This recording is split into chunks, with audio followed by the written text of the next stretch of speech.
శ్రీమాత్రే నమః. ప్రేక్షకులకి ఆ లలితాంబిక అమ్మవారి యొక్క అనుగ్రహం పరిపూర్ణంగా కలగాలని మనస్ఫూర్తిగా కోరుకుంటూ మనం ఈరోజు జూన్ మాస ఫలితములు ఎలా ఉండబోతున్నాయి, అందులో ఈ యొక్క జూన్ మాసంలో గ్రహాలు ఏ విధంగా ఉన్నాయి అని చెప్పి చూసుకున్నట్లయితే మనకి మీనంలో ఉండేటువంటి రాహు కుంభంలోకి మారిపోయాడు. అదేవిధంగా కేతువు కూడా మనకి సింహంలోకి మారుతున్నాడు, కన్యలో ఉండే కేతు. కాబట్టి రాహుకేతువులు ఈ మాసం నుంచి మార్పు అనేది జరుగుతుంది.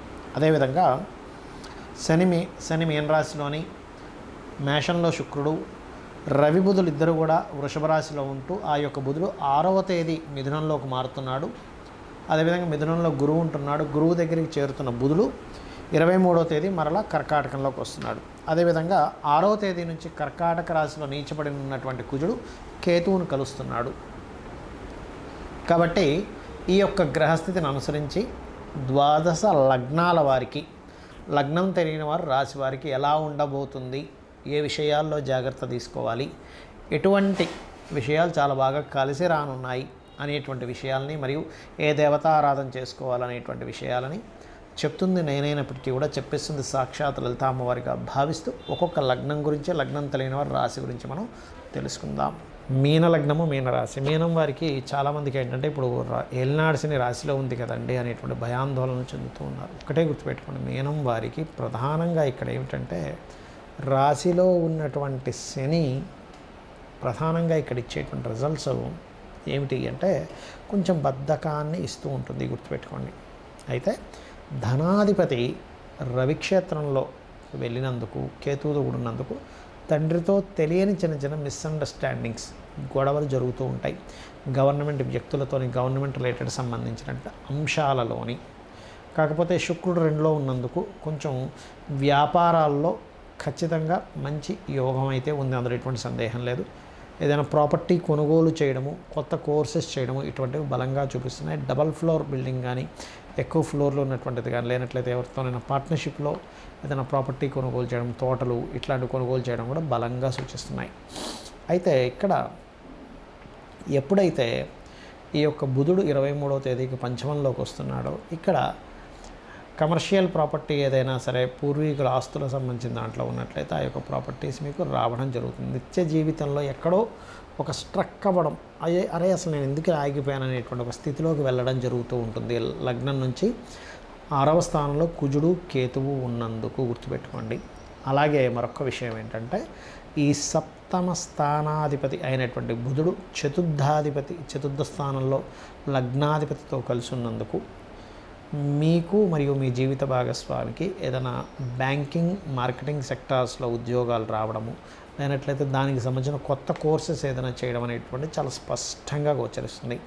తండ్రి గారి ఆరోగ్య విషయంలో ప్రధానంగా మీనం వారు ఈ మాసము మరియు జూలై మాసంలో కూడా కొంత జాగ్రత్తగా ఉండాలి. ముఖ్యంగా షుగర్ ఎక్కువ ఉండేటువంటి వారు, హార్ట్ ప్రాబ్లమ్స్ ఉండేటువంటి వారు ప్రధానంగా తండ్రి విషయంలో మీన లగ్నం, మీన రాశిలో జాగ్రత్తగా ఉంటూ వారి పేరు మీద కందులు, ఉలవలు దానంగా ఇచ్చినట్లయితే చాలా చక్కగా ఉంటుంది. అదేవిధంగా ఉద్యోగ అవకాశాలు పెరుగుతాయి, అందులో ఎటువంటి సందేహం లేదు. చాలామంది అయ్యో ఏలినాడు శని జరుగుతుంది కదా, అన్నీ లేట్ అవుతాయి అనుకుంటారు. అన్నీ లేట్ అవుతున్నది, కొంచెం స్లో అవుతున్న మాట నిజమే అయినప్పటికీ, కొంచెం బద్దకిస్తున్నప్పటికీ కూడా మీకు లగ్నంలో శని ఉన్నందుకు ప్రధానంగా మీకు కలిగేటువంటి ఫలితములు ఏమిటి అని చూసుకున్నట్లయితే ఇక్కడ వివాహ ప్రయత్నాలు సఫలీకృతం అవుతాయి. లగ్నంలో శని ఉన్నందుకు కొంచెం సోషల్ గ్యాదరింగ్స్, సోషల్గా ఎక్కువ పరిచయాలు ఏర్పడడం కూడా జరుగుతుంది. వాళ్ళ కోసం మీరు కొంత పని చేయడం, మీరు చేస్తున్నటువంటి పనులు పక్కన పెట్టి వాటి కోసం వెనక్కి తిరగడం ఇటువంటివి కూడా ఉంటూ ఉంటాయి. కాకపోతే కొత్త ఇంవెస్ట్మెంట్స్ చేయడం ద్వారా కొంత టైట్ అవుతూ ఉంటారు. ఎందుకంటే ఇక్కడ లాభాధిపతితో పాటు 12వ అధిపతి కూడా అయ్యాడు శని. కాబట్టి కొత్త ఇన్వెస్ట్మెంట్ చేయడం వల్ల మీ ఉన్న డబ్బులే కాకుండా ఇతర ధనం కూడా అందులో పెట్టడం వల్ల, బయట నుంచి తీసుకొచ్చి పెట్టడం వల్ల ఇదంతా ఇక్కడ తీసుకొచ్చి పెట్టానేమిటి అనేటువంటి దాంట్లో కొంత స్ట్రెస్ అవుతూ ఉంటారు. ఇక మీరు చేయవలసినటువంటి దేవత ఆరాధన ఏమిటి? రాజరాజేశ్వరి అమ్మవారి యొక్క ఆరాధన చేయండి. సూర్యభగవాను చూస్తూ అందులోనే స్కందుడు, గణపతి ఉన్నారనేటువంటి భావనతో అర్ఘ్యం వదలండి. అన్ని విధాలా మీకు బాగుంటుంది. చాలామంది ఏంటంటే ఇప్పుడు భయపడుతున్నటువంటి అంశము కాలసర్ప దోషంలో గ్రహాలు ఉన్నాయి, ఒకవైపు యుద్ధ సంబంధించిన వాతావరణం నడుస్తుంది. ఈ కాలసర్ప దోషం వాళ్ళ జన్మజాతకానికి ఏమైనా ఎఫెక్ట్ ఇస్తుందా అని అంటూ ఉంటారు. అందుకే ఒకటే చెప్తున్నాను, చాలా కాలం నుంచి చెప్తున్నా ఈ విషయం. కాలసర్ప యోగం అనుకోండి, దోషం అనుకోండి, అది కేవలం కాలానికి సంబంధించింది. మీరు గమనించినట్లయితే చూస్తే కనుక ఈ గ్రహాలన్నీ రాహుకేతు మధ్యలో పడ్డప్పుడు ఇప్పుడు చూడండి వాతావరణం అంతా ఇలా ఉంది. మనకు కరోనా వచ్చినప్పుడు కూడా పరిస్థితి ఇలాగే ఉండేది. అయితే ఇక్కడ ఈ మంగళవారం మనకి పెహల్గాం ఇన్సిడెంట్ జరిగినందుకు నేను మొదటి నుంచి చెప్తూనే వస్తున్నాను, మరలా జరిగే ఛాన్సెస్ ఉంది. ఎక్కడ అంటే కొంత ఆధ్యాత్మిక కేంద్రాలు ఉండే ప్రదేశాల్లోని, నెక్స్ట్ మనకి పుష్కరాలు రాబోతున్నాయి. పుష్కరాలు జరిగేటువంటి ప్రదేశంలో ఏదైనా సరే హిందూ సంబంధించిన ఆధ్యాత్మిక సంబంధించిన స్పిరిచువల్ రిలేటెడ్ ప్లేసెస్ ఉంటాయి.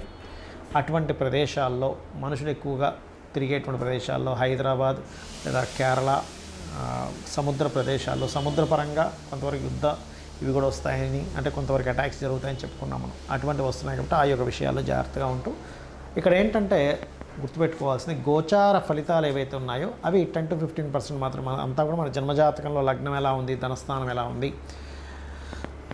మన ప్రయత్న స్థానం ఎలా ఉంది, మనం ఏ డైరెక్షన్లో నివసిస్తే బాగుంటుంది, అదేవిధంగా మన ఫైనాన్స్ కానీ కెరియర్ కానివ్వండి, వృత్తి వ్యాపార సంబంధించిన అంశాలతో పాటు వివాహము, ఇవన్నీ కూడా మన పర్సనల్ చార్ట్ బట్టి ఉంటాయి. అయితే ఈ గోచార ఫలితాలు జరిగేటప్పుడు మాత్రం ముఖ్యంగా మనకి ఇప్పుడు శని మీనరాశిలో ఉన్నందుకు అందరూ కూడా దక్షిణామూర్తి స్తోత్ర పఠనం చేయడం వల్ల శని యొక్క ప్రభావం అనుకూలిస్తుంది. ఇది గుర్తుపెట్టుకోండి.